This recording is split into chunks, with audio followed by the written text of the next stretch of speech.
Good afternoon. My name is Mr. Maurice Taylor, and today I will be discussing with you, giving you my summation from the two interviews I had with two of my colleagues in the building. One being Miss Jennifer Martin, who's the other seventh grade math teacher beside myself, and Miss Javon McAllister, who's the seventh grade social study teacher. In these interviews, they both gave me some very interesting facts about when it comes to lesson planning and how they do their lesson planning, starting with Ms. Martin first because me and her do a lot of lesson planning together. She spoke about doing backwards planning. Backwards planning, we both feel, should I say, she strongly feels is very important because what we do is look at our formative and our summative assessments we're going to use throughout the unit, and that allows us to see what in the unit we actually need to take or give more time towards teaching the kids, and what in the unit or the lesson plans that we can actually X out because a lot of things that is given to us in our math curriculum this year is not always aligned to the exit tickets that what she uses on a daily basis. So when it comes to the backwards planning, it allows you to see ahead of time, like, okay, this is something that I may need to take out, and this is something I may need to keep. Uh, she also spoke about, or they both also spoke about how it's great to plan ahead weekly because with that being said, it's easy for them to align their lesson plans up with the daily objectives that need to be met, and it also helps them pretty much grasp an idea on what they may need to do a little bit more to get the kids to reach the mastery level. Uh,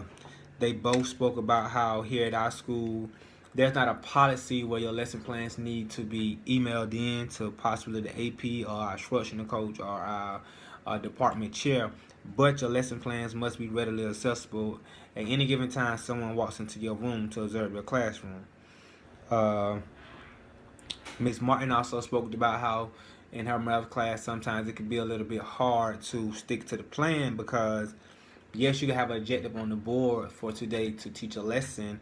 but once you start in that lesson and you see kids are struggling or kids may not know the prior knowledge you expected them to know, then sometimes you got to just take a step back and quickly or just take time out to review a skill or something that they may need to know in order to uh, get the lesson you're trying to teach for today. Whereas Miss McAllister, who teach seventh grade social studies, she pretty much tries her best to incorporate a lot of, should I say, real life situations with social studies. I know she spoke about how she's teaching, if I'm not mistaken, a lesson about China civilization and something dealing with the government policy. So in her classroom now, she has the kids writing a letter to congressmen about a certain important topic that's going on right now in this area, in the DC area. So it's kind of easy for her to kind of like stay on track, but also include different things that's going on. Whereas, like I said, Miss Martin here sometimes feels that it's kind of difficult for her to stay on task because when it comes to math, even at this period of the year, we're doing a lot of, she's doing a lot of problems that consist of multiple steps. So if kids don't understand how to do steps 1 and 2, she can't move on to 3. So she had to slow down and revisit some old skills or some prior skill that they may have been expected to learn in the 6th grade. Uh, but that pretty much is how what I got from both teachers within the interview. One thing I have decided after having these interviews is just making sure myself that I talk constantly with other teachers in the building that are very knowledgeable in their content area. Uh, those who feel that they teach closely to the lesson plans that they come up with, and just being able to be someone in the building that can share and gain information at the same time in an effort to be the best teacher that I can possibly be. Uh, I think by being able to share and gain information, it will help me learn more that I possibly didn't already know or have the knowledge to gain just by sticking to myself and the routines I have within my classroom. Uh, I think relying heavily on my team, Ms. Martin, my other seventh grade teachers, my math instructional coach, along with my mentor coach, who's the same person, but just relying heavily on them, listening more, and just pretty much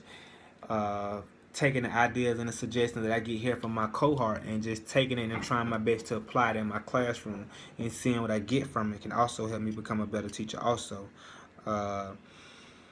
so, I mean, I pretty much think that just assessing the curriculum as much as possible and seeing how I can make the changes in the lives of my students that I'm teaching here by doing the best of my abilities, and like I said, taking the information I get from those in my cohort and just applying it to the classroom, I think will help me out a lot. Thank you.